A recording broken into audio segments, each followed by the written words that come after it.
आदाब। One TV में आपका इस्तकबाल है। मैं नाज़िल सिद्दीक। आज देखेंगे ख़ास खबर में तेलंगाना असेंबली इलेक्शन के दौरान बीआरएस पार्टी परगी में अपनी महफिल में आगे बढ़ने वाली है। बीआरएस पार्टी कैंडिडेट कोपुला महेश रेड्डी ने अपनी महफिल में अपनी रफ्तार बढ़ा दी है। परगी में बीआरएस पार्टी में एक नया जोश आया है। कोपुला महेश रेड्डी अपने अंदाज में इंतखाबी मुहिम चला रहे हैं और इंतखाबी मुहिम में पहले ही तरक्की कर चुके हैं। कोपुला महेश रेड्डी ने 2018 में कांग्रेस लीडर राम मोहन रेड्डी के विकाराबाद डिस्ट्रिक्ट के परगी हलके में शिकस्त दी थी। तब से परगी में कोपुला महेश रेड्डी आवाम के लिए दस्तयाब है और लोगों की मुश्किलात में हिस्सा ले रहे हैं। परगी इलाके में तरक्याती कामों का आगाज भी हो गया है। कोपुला महेश रेड्डी पूरे परगी हलके में अपनी गिरफ्त मजबूत कर रहे हैं। आत्मीय सम्मेलन के नाम पर लोगों से राब्ता कर रहे हैं।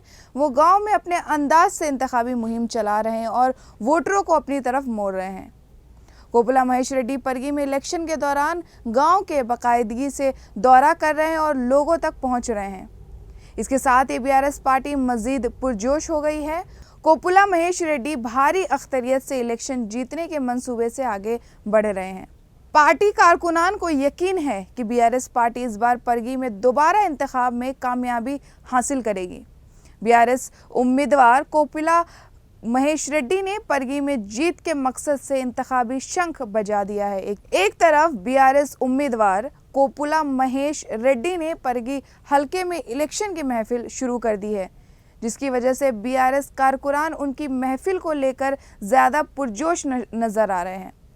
वहीं दूसरी तरफ गांव में बीआरएस की महफिल मीटिंग्स कामयाब हो रही हैं। परगी में बीआरएस उम्मीदवार कोपुला महेश रेड्डी की महफिल में तेज़ी ला रही है।